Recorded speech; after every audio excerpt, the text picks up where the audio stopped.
Welcome back for yet another exciting session of today's Paramashivoham Level 2. Whereas in this session, we are going to be learning about how to unlock the power of feeling connection.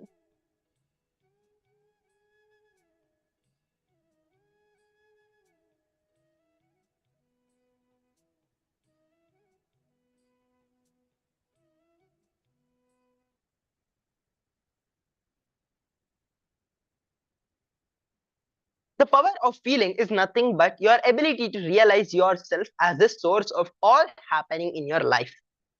The understanding gives you tremendous control over your own life and gives you the power to be a positive influence in the life of others. The power of feeling is unlocked when you recognize yourself as a leader and take responsibility for everything in and around you. Responsibility is the key that unlocks the power of feeling connection. A small story. Once upon a time, there were 4 people named everybody, somebody, anybody, and nobody. Once there was an important job to be done, but who was to do it? Everybody was sure that somebody would do it. Anybody could have done it, but nobody did it. Somebody got angry that because it was everybody's job. Everybody thought that anybody could do it, but nobody realized that everybody wouldn't do it. It ended up that everybody blamed somebody when nobody did that. Anybody could have done it. Responsibility is a cognition. A person who does not feel responsible even for his own actions lives like an animal. He lives in a very low level of consciousness. And a person who feels responsible only for his own action is a human. He lives in a middle level consciousness. A person who takes responsibility even for others' action is a divine being. He lives in the leadership consciousness. Even though your actions are not responsible for something, taking responsibility even for others' inauthenticity and irresponsibility makes you the leader. When we hear about taking responsibility for everything, the biggest question we have in our mind is, how can I be responsible for everything happening around me? I understand that I can be held responsible what is happening inside me, but how can I be held responsible for what is happening outside me? For an example, if an accident happens in my life, how can I be responsible for it? Everybody asks this same question to themselves. Listen, there is an important difference between the cause of something and being responsible for it. Sometimes you may not be the reason for certain actions and happenings, but if it is affecting your life, you are responsible for that happening. For an example, you may not be the cause of a political corruption in your country, but as a citizen of the country, you are responsible for it. You may not be the reason, but that doesn't mean that you're not responsible for it. You need to know that unless you take responsibility, you are neither going to improve the situation nor you're going to expand your inner space. You always believe that you are suffocated by your smallness. No, you're not suffocated by your bigness. Never bigness is demanded of you. Never you feel you are being forced to expand. You shrink even further in your comfort zone.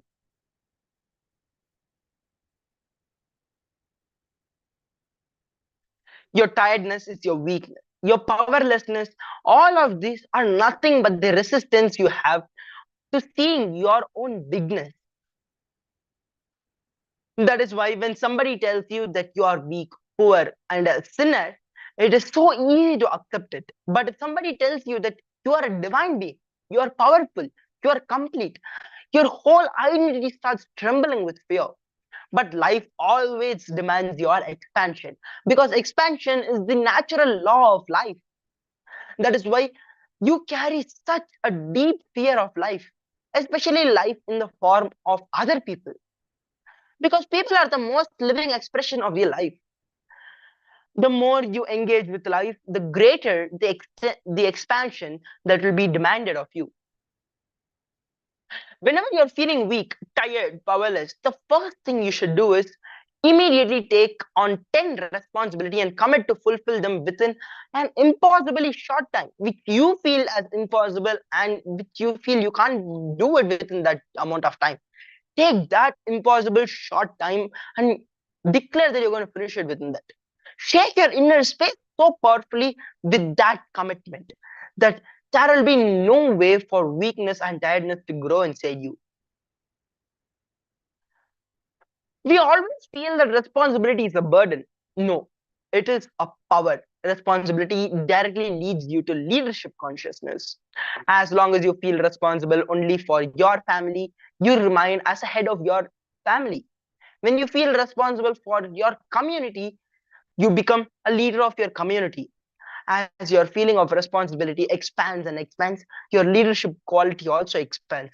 The decision to feel responsible for the whole cosmos is when you get enlightened. Feeling responsible for the whole and declaring to live by your feeling of responsible declaration, known in Hindu spiritual practice as the Nithyananda. Responsible declaration unlocks the power of feeling in you. But the moment you hear that you are responsible for everything around you, you think, if I feel responsible for the garbage on the street, I'll be stuck cleaning it up the whole day. I will not be doing anything else. Take a little time and let this feeling to sink inside you and be in sync with your action. It has to sink inside you to be in sync with your action. Then responsibility will become your synergy and synchronized energy. So let the feeling of responsibility just sit in you, just sink in you. Take a little time. So we'll just take 10 minutes and then just contemplate. Take a little time to let this feeling of responsibility sink inside you and be in sync with your action. It has to sink inside you and be in sync with your actions. Then responsibility will become synergy, synchronized energy. Yes. So now let's enter into the small process.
Yes, so I hope you all finished the first three exercises. Let us now move on to the fourth step of this exercise. So now choose any one area of your life and declare your responsibility for creating the new situation you want, and identify what has to change for that to happen. And for 1 week, follow up with yourself sincerely and record your program. So now take 10 minutes and choose any one area in your life and declare your responsibility for creating the new situation you want in that area of your life, and identify what has to change for that to happen. Yes, let us now enter into this exercise.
xong rồi chắc phải phía bởi trời tao sẽ được hoa gì à cái tên là cái bài gì chứ có cô kia đi đến đây cái này tôi mà tôi phải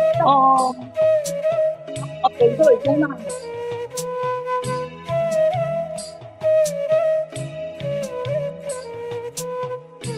phi nhé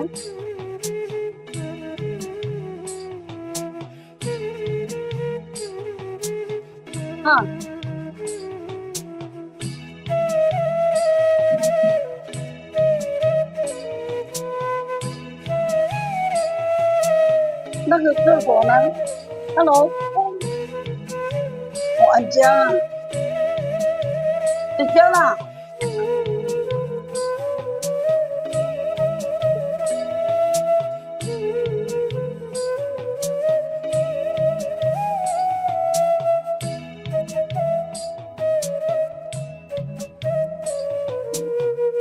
Châu cũng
hả?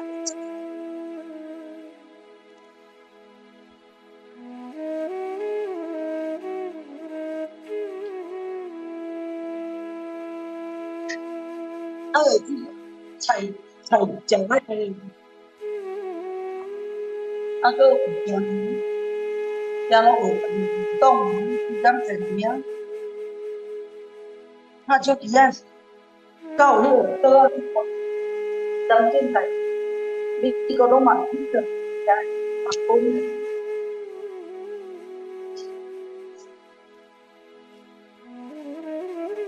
tôi bằng thế nào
Yes, so slowly relax. So now, for the next 1 week, follow up with yourself sincerely and record your progress. And with this, we come to the end of this session. And now we'll be entering into the next session for today. So in the next session, we are going to be learning on how we should be responsible, not just committed. So we'll be starting off this session by watching a beautiful series of videos where Swamiji explains about this. So get into the deep space of listening as we enter and watch these videos.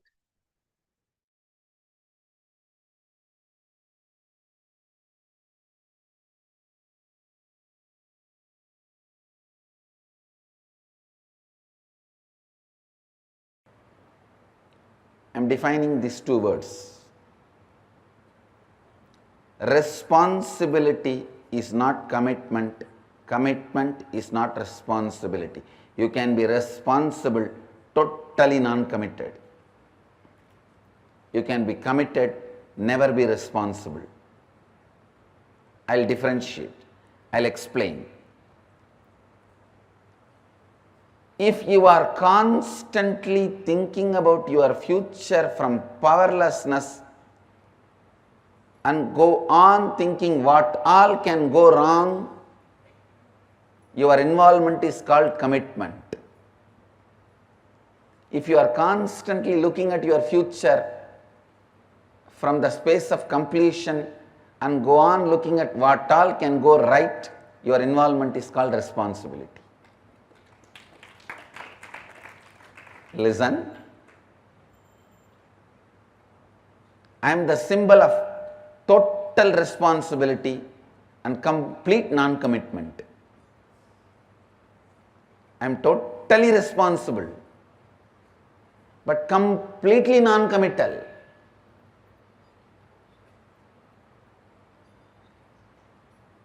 If just a devotee who has attended some free program sometime,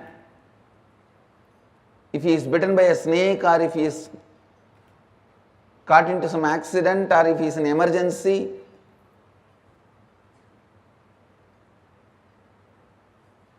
one phone call, I'll personally attend and talk to my secretaries or whoever and see to it that constantly is attended and I get the response back, whether healing or whatever, I can help.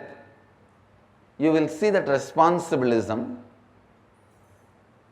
Same way, if you live around me, you can very clearly smell I am completely non-committed to the whole thing. Listen. Any future plan which erupts out of the pattern, what all can go wrong is commitment. Any future plan which comes out of the completion, what all can go right is responsibilism. Responsibility. He asked me again, then what is accountability, Swamiji? I said, if you are constantly thinking from what all can go wrong, even if you are committed, you may be accountable, but you will not be accountable. You may be accountable, you will not be accountable. You will just stand and say, yes, this is what I am, what can I do? This is where I am.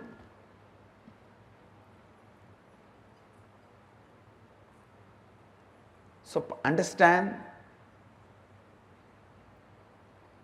this subject is very, very, very confusing and people feel no.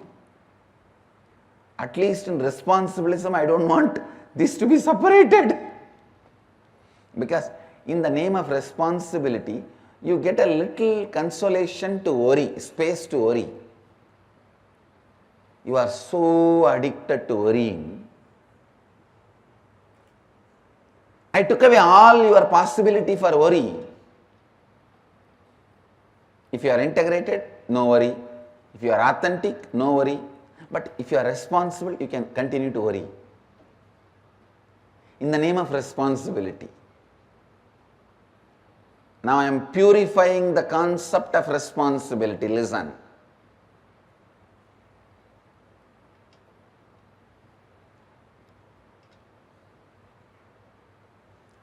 If you can move based on what all can go right,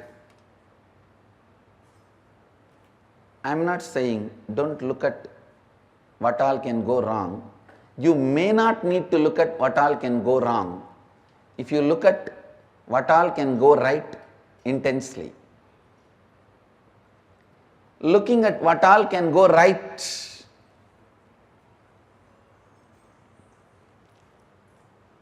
I tell you, looking at what all can go right gives you the ability to start 2000 projects. Even if you win in 20, you will be in the space of unimaginable expansion. The mind which looks at what all can go wrong will not even move to the second project. People constantly say, from morning I was making this call, this. Understand? Even when you are doing some action, is your worrying pattern keeping quiet? Is your lust pattern keeping quiet? Is your fear pattern keeping quiet? Even when you are working, doing your work, all the three are functioning. Same way, instead of lust, fear, worry, why can't your planning, celebration, gratitude function?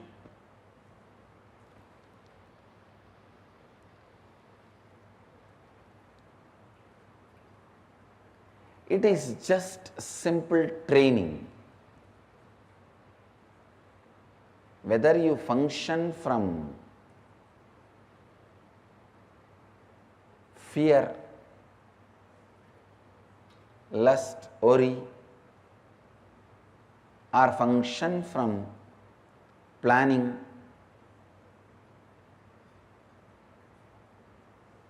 celebration, gratitude, planning, completion, gratitude. Listen. Listen, I am giving you a very important sacred secret as per the yogic tradition. The moment you are born, you reside only in Anandagandha. Anandagandha is the space from which your soul, your consciousness operates in your body. While you are doing all your regular lifestyle routine, either you choose to allow your lust, fear, worry as an involuntary, habitual function, or you can voluntarily build planning, completion, gratitude. Either you can allow involuntarily lust, fear, worry, or planning, completion, gratitude. It is just consciously building. But don't tell me the worst lie. I was busy in this, so I could not do that. You have multiple possibility and multi-dimensional. You are multi-dimensional by nature. While you are working, if you are not planning in a multi-dimensional way, you are worrying or caught in the lust and fear.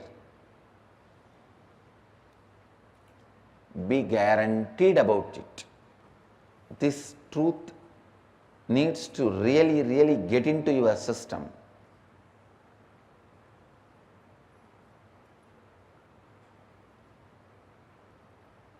This truth need to really get into your system. Listen.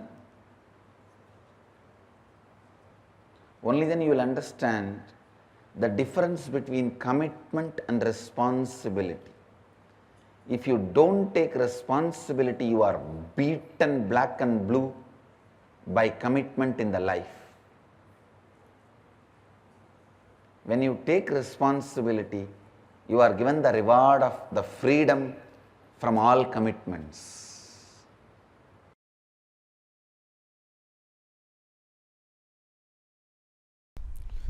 Cosmos works neither on communism nor on capitalism. It works on responsibilism.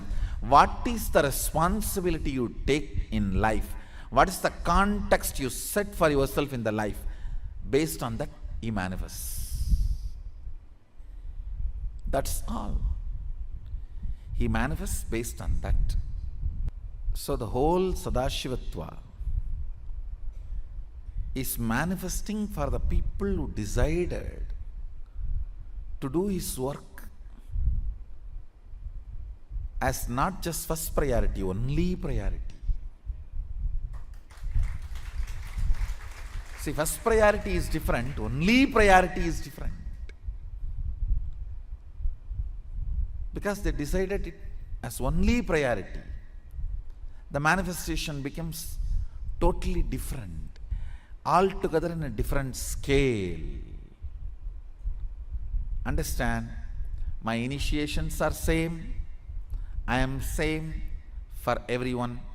It is based on their context they receive. So the context sets the consciousness to a different frequency. So what you are, surely I am available for you as much as you can receive. I am available for everyone. See, I am like Ganga. If you come with a cup, carry me in a cup. If you come with a pot, carry me in a pot. If you come with a lorry, fill me in the lorry and go. If you come with huge container, fill me in the container and go. If you want to make a canal, make it, up to you. I'll be flowing always. From my side, I neither have favoritism nor have any yes, no, all that. I just flow. Whoever wants to take whatever responsibility.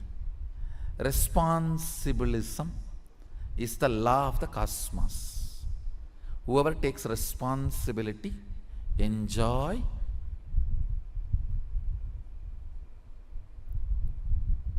powers.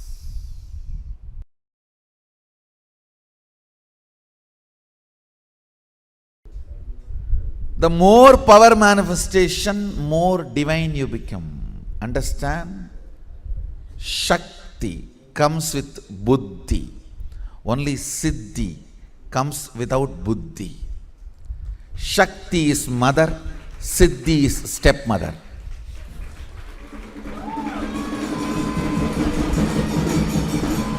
That is why in Tamil, for stepmother and siddhi, both same word. Siddhi is chitti. Shakti is mother. Understand?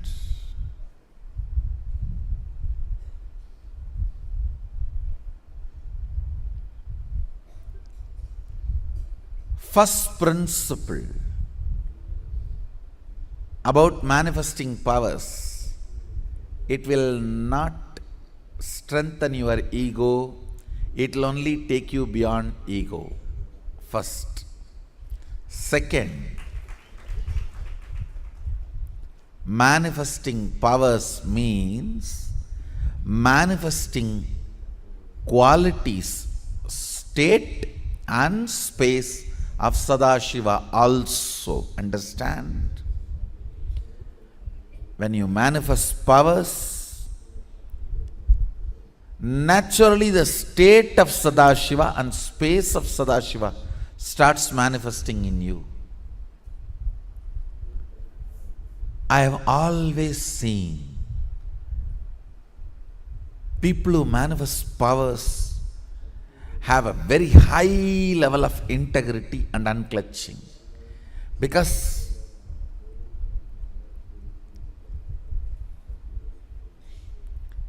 if they do not maintain that too, the power manifestation will stop. Understand?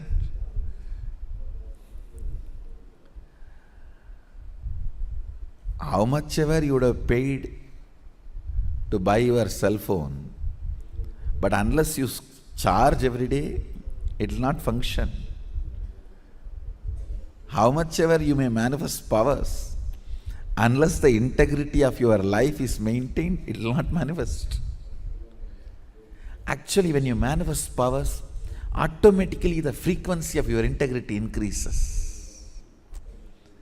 The trust in integrity, trust in authenticity starts increasing. The reasons why you don't live a life of integrity is powerlessness. That starts melting down. With more and more power manifestation, powerlessness goes away. You become more integrated, more authentic. The second principle of power manifestation, listen carefully. Shakti comes always with buddhi. Means more power manifestation, more integrity. More power manifestation, more unclutching. More power manifestation, more nirvikalpa samadhi. More power manifestation, more joy.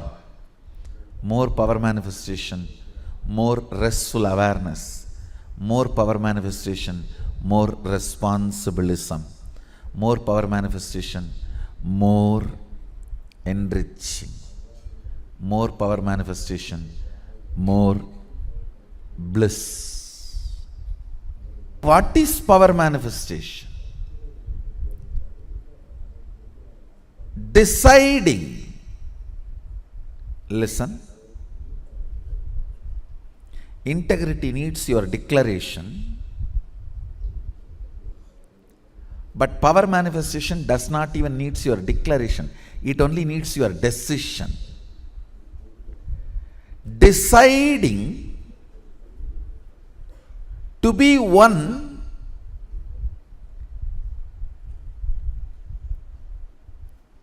with the original source, Sadashiva, which is you, even when you don't understand.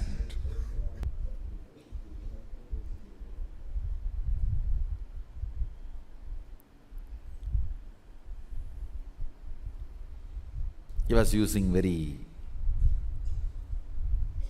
few words. That is his beauty.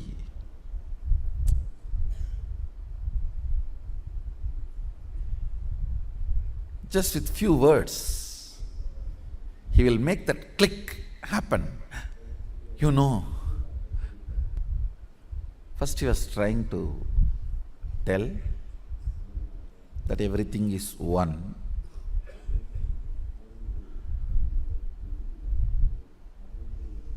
Few words. Somehow I was looking at him.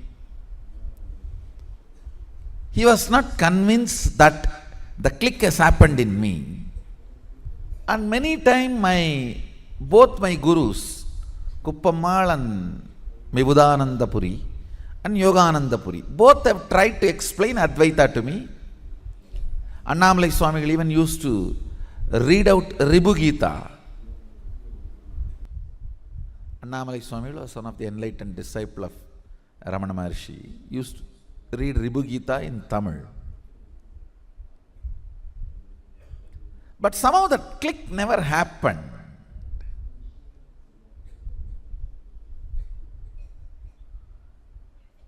But just with few words,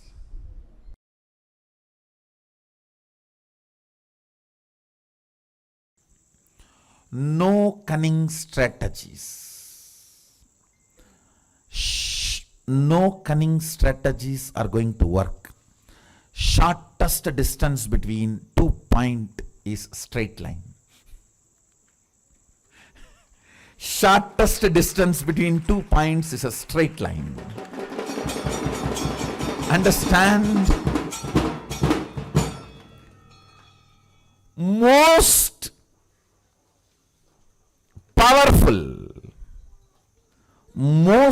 powerful strategy for manifesting wealth is integrity. Most powerful strategy. If you want 2-digit, 3-digit level money, maybe 1 or 2 lakhs or 1 or 2 crores, then cheating, stealing, all that may work. Robbing the bank, all that may work. But if you are really interested in living with wealth forever,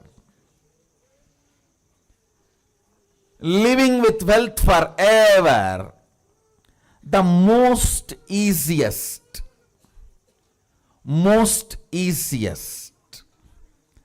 and the right strategy is integrity.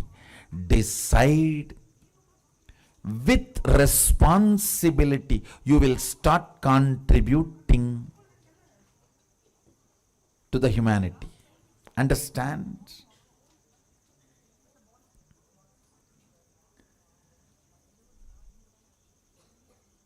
Manifesting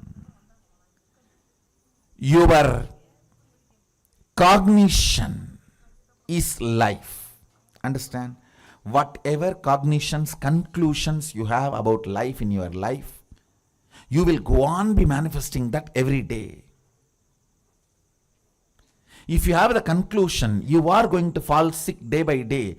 The more and more you breathe every day, every night, finally, you will manifest that. It is your conclusions you manifest.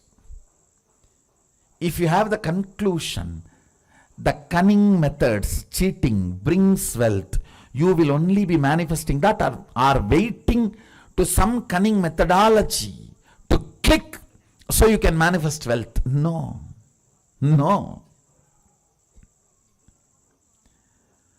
All waiting for cunning strategies to manifest wealth ends in frustration. And then you have a deep negative cognition about wealth. That is not going to happen for me. No. That is not for me. You end up there. In utter frustration. Then even if Sadashiva comes and gives the poetry, hey, go. You will be afraid. No. Who knows whether I am going to get the praise?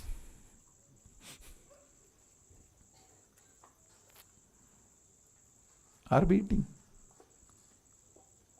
Listen to this. Fundamentally, the first truth of awakening wealth consciousness, I am not giving you this as a teaching, I am giving you this as a software programming. Just internalize and come to this conclusion, that's all. You don't need to practice it. Anything you need to practice. Practice is a 4-letter word for me. Coming to conclusion is all I ask from you. No belief, no faith, no. Coming to conclusion, integrity. The first cognition you need to have, the first conclusion I request you to arrive. No cunning strategy will manifest wealth in your life. You may grab little currency through cunning strategies, but it will never become wealth of your life. I tell you, I am traveling all over the world. I am seeing all the culture, country, every background beings. Still now, I have heard at least about thousands of types of lotteries, but not seen a single man who has become permanently wealthy, rich by a lottery. Understand? I have not seen a single man who really became wealthy, stayed with his wealth through a lottery. No. That's the most funny thing. Then what is happening to all the big lotteries going on? The economy Sadashiva is teaching is neither capitalism, nor communism, or socialism. It is responsibilism.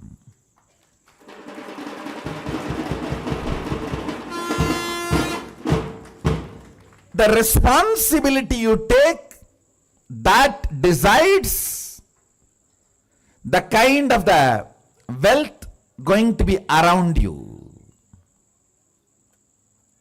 That's it. That's it. The first understanding, conclusion you need to arrive. Integrity is the best strategy for manifesting wealth. Second conclusion, listen. Second conclusion you need to arrive. Whatever I am talking is not teaching. The moment it is teaching, you will push it into a moral dustbin. All of you have a moral dustbin. Oh, everybody talks. What is there? You know how to dump that. For ages, that moral dustbin is what keeps you as you want, without transformation. You start, my mother all the times tells me to do yoga in the morning, but she doesn't do. Now from that moral dustbin starts growing in you. Anything you call it as teaching, you dump it in the dustbin and never do it. I am not giving you any moral teachings. Be very clear, don't push me into moral dustbin. No. I am talking to you. If you come to all these conclusions, you will live wealthy forever. And if you are not able to come to this conclusion, I will support you, help you by awakening your Kundalini Shakti to see these conclusions as reality. That's all.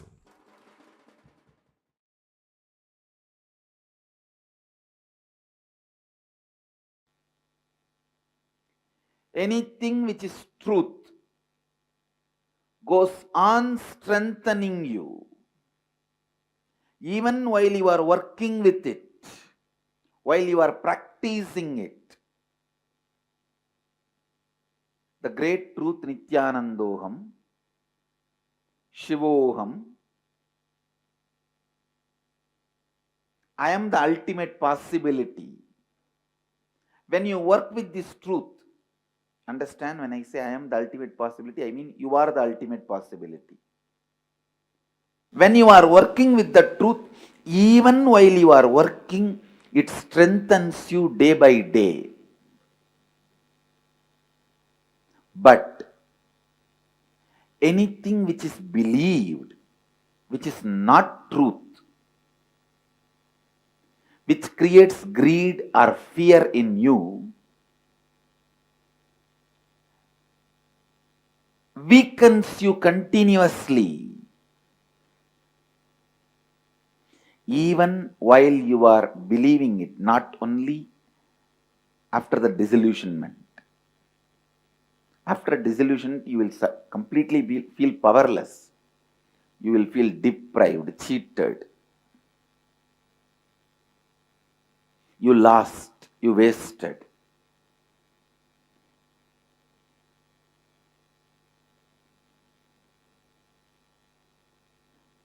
Not that only after you get disillusioned, you will feel cheated and deprived. Even while you are working with it, you will feel powerless.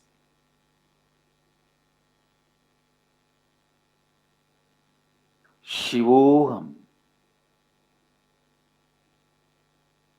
deciding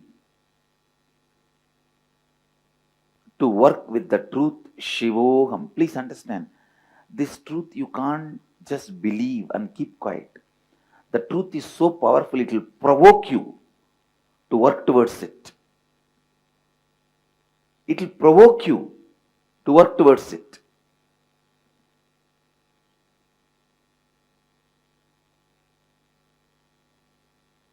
Truth uttered by the right person, listened by the right being, provokes you to work towards it.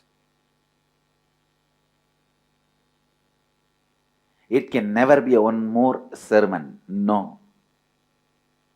Satsang is not sermon or discourse. After the discourse or during the discourse, you can be sleeping. Continue to be in slumber. But satsang provokes you. Neither during nor after you can be in slumber and sleeping.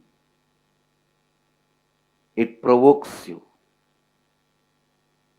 It awakens you. That's the right word I should use. It awakens you. While you are working with the truth, Shivoham, even while you are working, you have to take the responsibility for it. Don't expect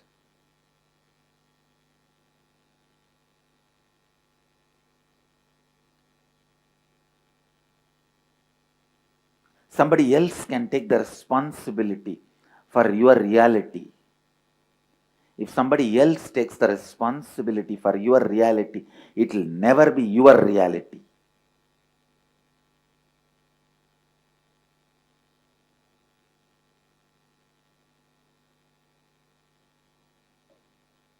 Yes, Guru can take the responsibility to make you responsible, not for anything else.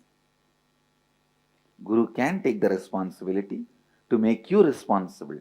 That is why his love is never appreciated. His love is not the cozy, comfortable feeling you felt in the name of love in your life when you were young. The pattern you believe as love.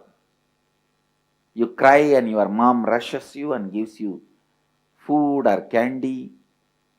Your dad rushes to you and gives you some sweet and toys, whatnot. Your aunt brings you clothes. Your uncle brings you gift.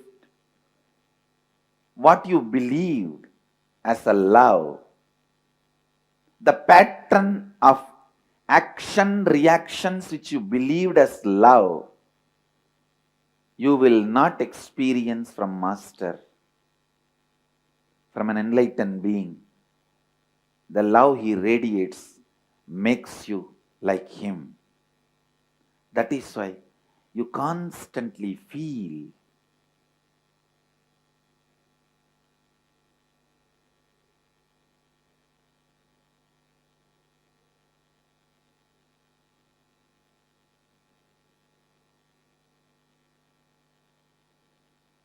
you will feel energized when you come near the Master, when you are in his presence, when you listen to his words,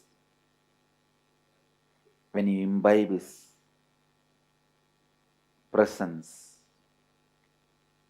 But you will not feel the so-called love.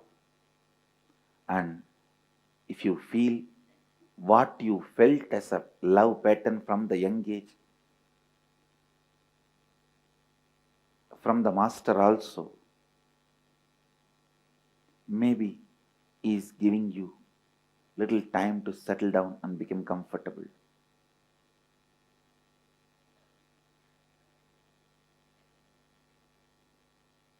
I do play the role of a father, mother, aunt, uncle for a few days till the transition happens for you.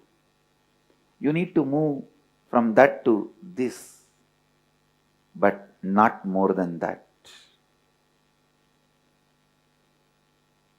My love will make you responsible for the great truth of Shivoham.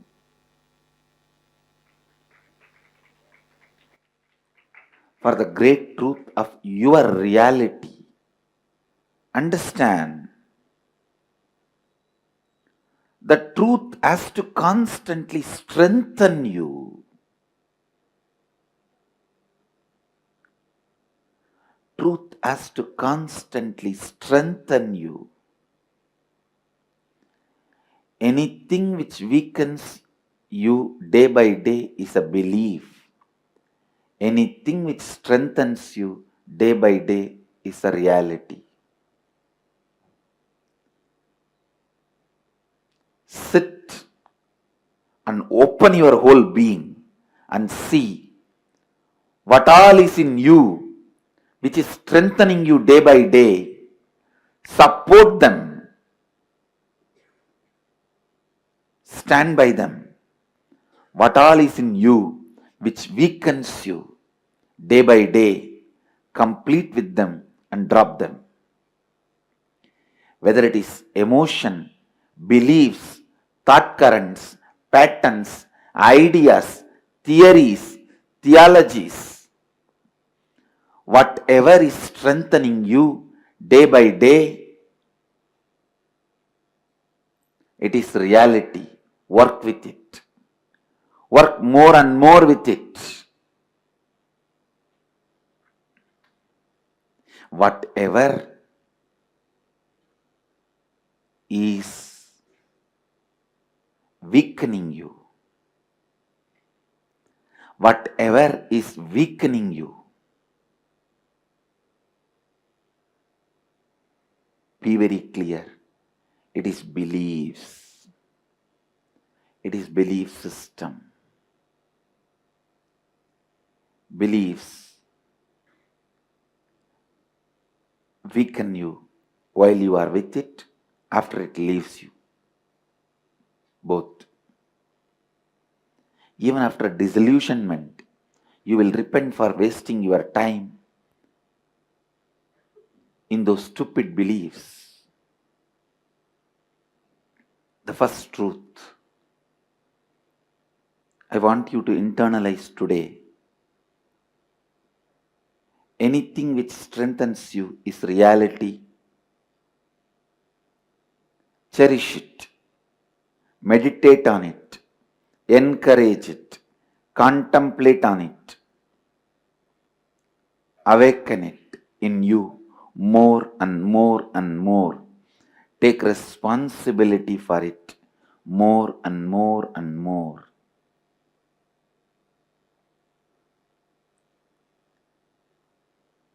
Anything which weakens you,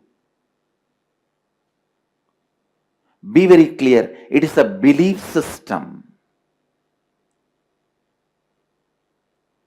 Belief system either will create fear or greed, because that is the only way it can create the false excitement in you. Please understand, excitement is life.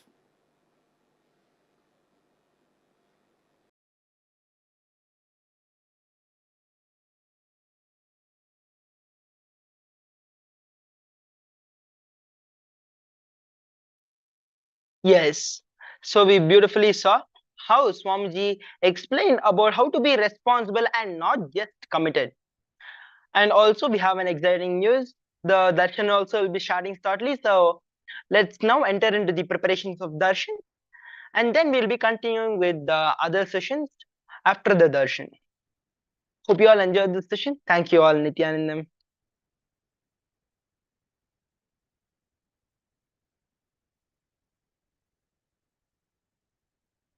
what the problem is. So the moment you actually sit with yourself and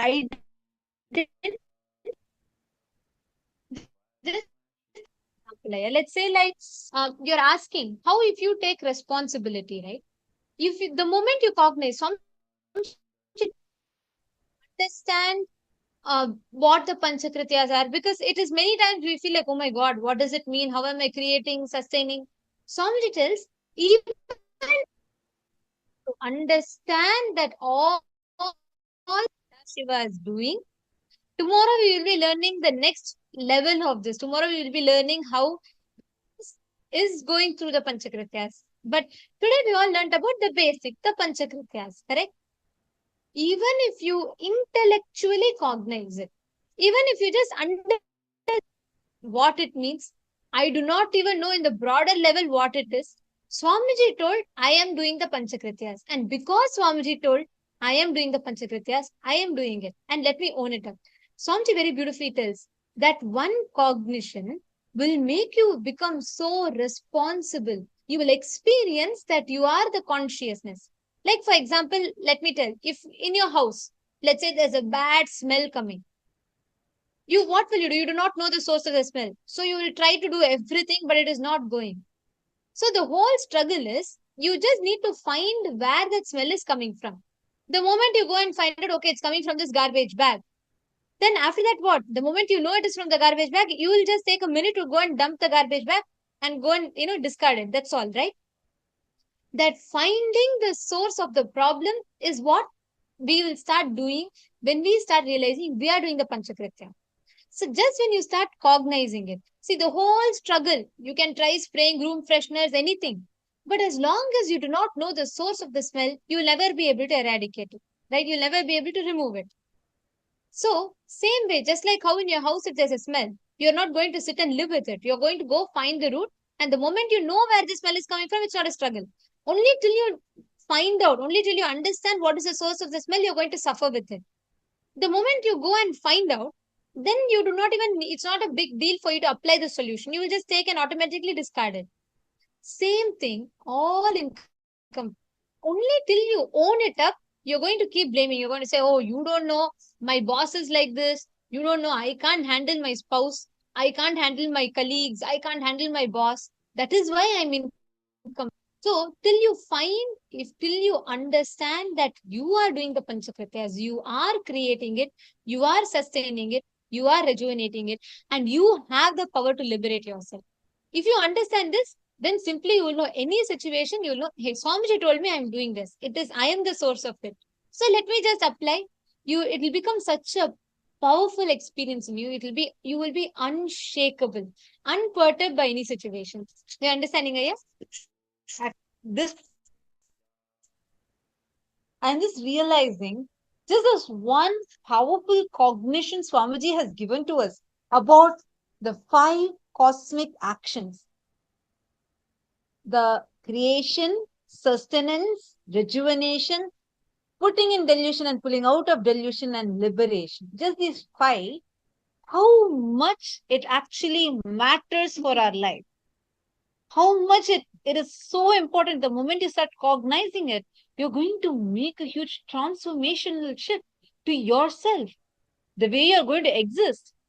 The moment you understand that you are the source, you are the one who's creating, you will suddenly realize, just by understanding this, you even have the power to change your life, to transform your life the way you want it.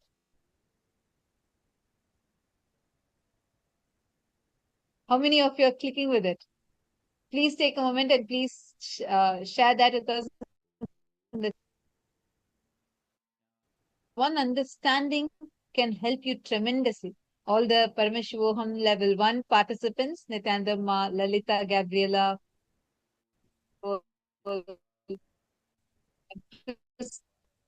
Christina, Nithyanandam, Kunyushan, Nithyanandam, Luan, Nithyanandam. How many of you are understanding about this? Yeah. See, we always learn God to be G-O, generator, operator, destroyer.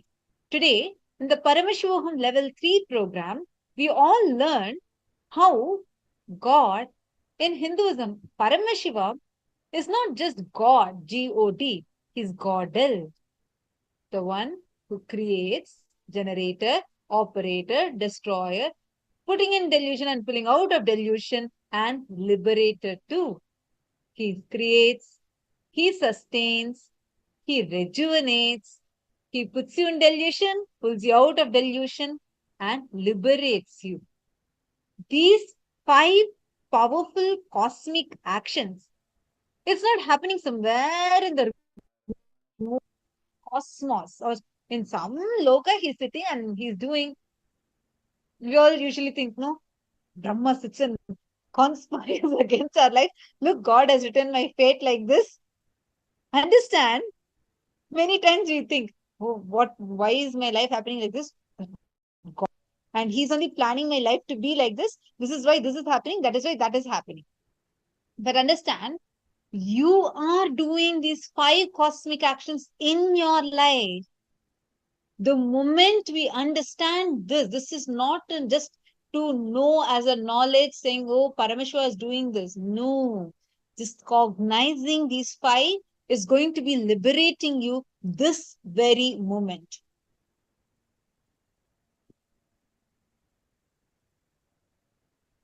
How many of you cognize this?